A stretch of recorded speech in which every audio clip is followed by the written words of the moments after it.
दोस्तों, आज हम आपको एक ऐसा दिल दहला देने वाला वाकया सुनाने वाले हैं जिसे सुनकर आपकी आंखें दंग रह जाएंगी। मौलवी साहब की बीवी कुतिया क्यों बन गई? अल्लाह पाक ने उस पर इतना दर्दनाक अजाब क्यों डाला?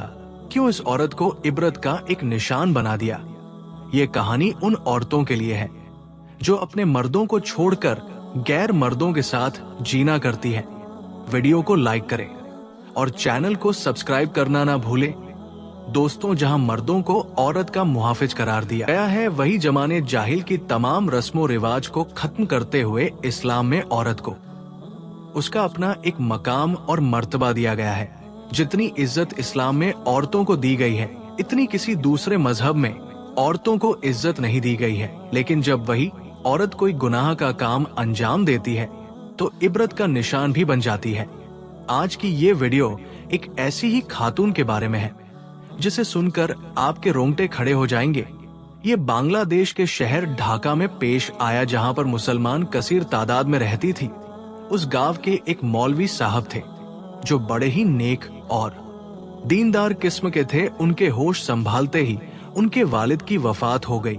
उनके बाद 3 छोटे भाई बहन थे। उन्होंने सबसे पहले अपने बहन भाइयों को अपने पैरों पर खड़ा किया, उनकी शादियां करवाई। तमाम जिम्मेदारियों से सुबह 2 सोने के बाद जब उन्होंने खुद पर तवज्जो दी तो उनकी उम्र काफी हो चुकी थी। अब वो लड़के नहीं मर हो चुके थे, सब बहन भाई तो अपने अपने घरों के हो चुके थे और उनको जिंदगी के सफर में एक शरीक हयात का होना दरकार था। मौलवी साहब बच्चों को कुरान पाक पढ़ाया करते थे। छोटे से गांव में मौलवी साहब ही थे जो बच्चों को कुरान पाक पढ़ते। उनके पास लड़कियां भी आती थी। मौलवी साहब बहुत ही नेक किरदार आदमी थे। एक दफा उनके घर एक बूढ़ी अम्मा आई, कहा कि बेटा, मेरी जो बेटी है उसने अब तक कुरान नहीं पढ़ा। वो बचपन से ही लाड़ों में पाली थी। बाप के गुजराने के बाद वो और निडर हो गई। उसने स्कूल की तालीम भी हासिल नहीं की, बस अपने सहेलियों में फिरती। उसको स्कूल से भी निकल दिया गया था।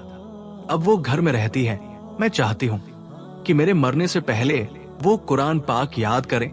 आप उसे हिदायत दे सकते हो बेटा। ये सुनकर मौलवी साहब परेशान हो गए। उन्होंने बोला, अम्मा जी ठीक है, मैं आपकी बेटी को कुरान पाक पढ़ा दूंगा। आप परेशान ना हो, आज से ही बेटी को भेज देना। वो बेवा बुढ़िया बेटी पास जाकर बोलती है कि तू दुनिया की पढ़ाई तो ना पढ़ सकी, दिन की पढ़ाई तो तुझे पढ़ना ही होगा। उस लड़की ने हाँ में सर हिलाया। फिर उसी दिन से वो उनके पास कुरान पाक पढ़ने जाया करती।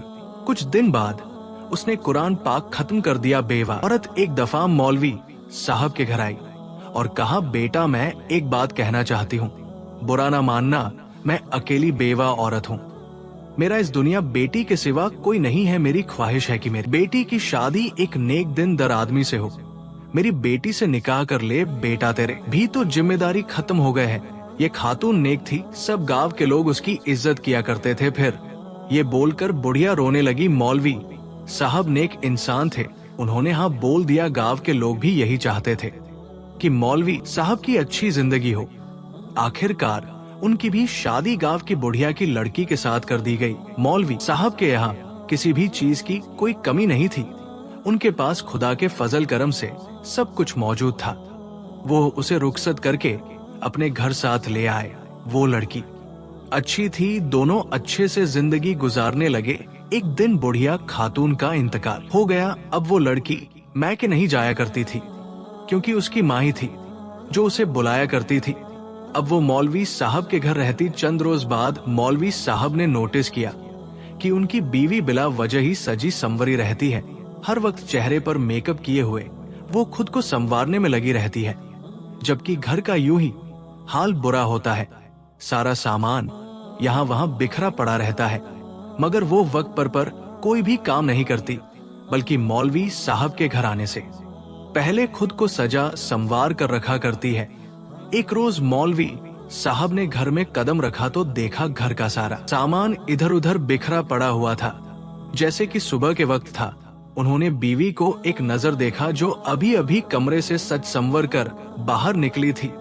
मौलवी साहब उससे कहने लगे, तुम मेरे लिए सजना संवरना अब बंद कर दो, मैं सादगी का कायल हूँ। तुम मुझे सादगी में ज्यादा अच्छी लगती हो।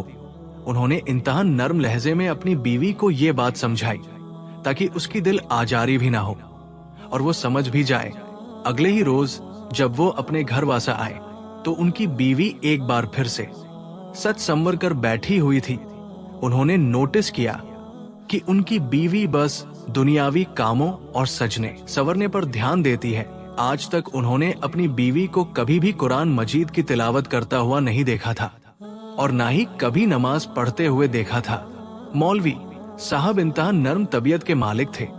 अपनी बीवी से कहने लगे, तुम इबादत भी किया करो, यही औरत का जेवर होता है और यही आखिरत में काम आने वाली चीज है। मगर उनकी बीवी एक कान से सुनकर दूसरे कान से बात को निकाल देती। ये देखकर मौलवी साहब का दिल बहुत दुखी होता। उनकी बीवी हाम हुई तो उन्हें अपने होने वाले बच्चे की फिक्र सताने लगी। माँ नेक और सोमो सलाद की पाबंद हो तो औलाद भी वैसे ही हुआ करती है। वो अपने बच्चे को हाफिज कुरान और नेक बनाना चाहते थे, मगर उनकी बीवी का तो दूर दूर तक इन कामों से कोई वास्ता ही नहीं था। मौलवी साहब का मामूल था, फजर के वक्त वह अपने घर से चले जाते और फिर मगरिब और ईशा की नमाज पढ़कर घर वापस आया करती थी। उस रोज उनकी तबीयत थोड़ी खराब थी।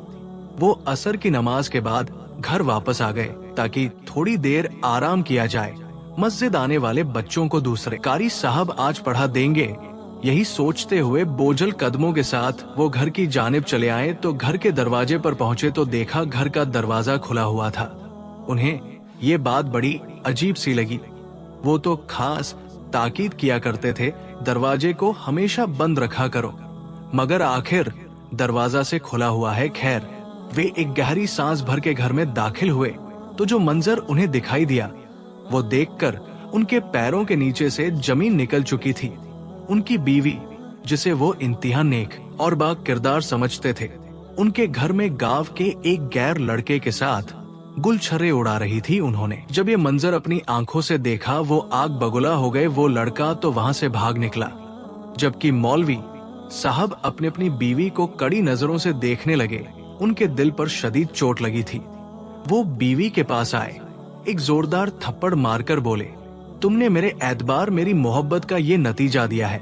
तुम जैसी औरतें तो जहन्नम का ईंधन हुआ करती है, जो अपने शौहर की अमानत में खयानत करती है।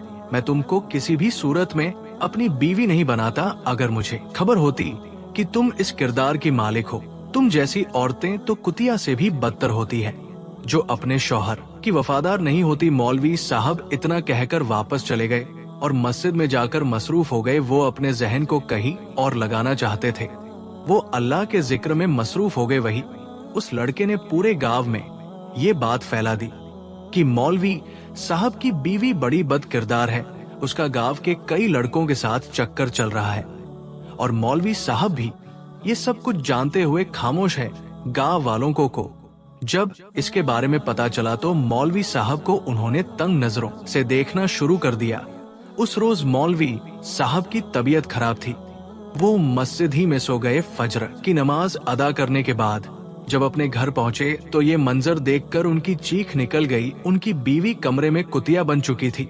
उसका बाकी धर तो इंसानों जैसा था, मगर उसका चेहरा और जिस्म बिल्कुल किसी कुतिया जैसा हो चुका था। ये देखकर तो मौलवी साहब की आंखें मानो पथरा सी गई। वो फौरन कमरे से बाहर निकले। उनकी बीवी, जो कुतिया बन चुकी थी, उनके आगे हाथ पैर जोड़ने लगी। वो खुद कुछ बोलना चाहती थी, मगर सिवाय कुतिया की मखू आवाज के उसके हलक से कुछ भी नहीं निकल पा रहा था। ये खबर पूरे गांव में जंगल के आग की तरह फैल गई। जो भी खबर को सुन रहा था वो मौलवी साहब के घर आकर ये मंजर देखकर कानों को हाथ लगा रहा था। मौलवी साहब की वो बीवी चंद घंटे ही जिंदा रही और फिर वही तड़प कर वो मर गई। मौलवी साहब बहुत दुखी थे और खुदा के हुजूर अपनी बीवी के लिए मगफिरत की दुआएं करने लगे। धीरे धीरे ये खबर जंगल के आग की तरह चारों तरफ फैलने लगी। जो भी खबर को सुनता, खास तौर पर खवातीन तो काम कर रह जाती, उनके रोंगटे खड़े हो जाते और हर कोई एक दूसरे से यही कहता, खबरदार, जो भी अपने शौहर की अमानत में खयानत करेगा उसका अंजाम भी मौलवी साहब की बीवी की तरह होगा। लाहो अकबर। अल्लाह तबारक ताला हमें आप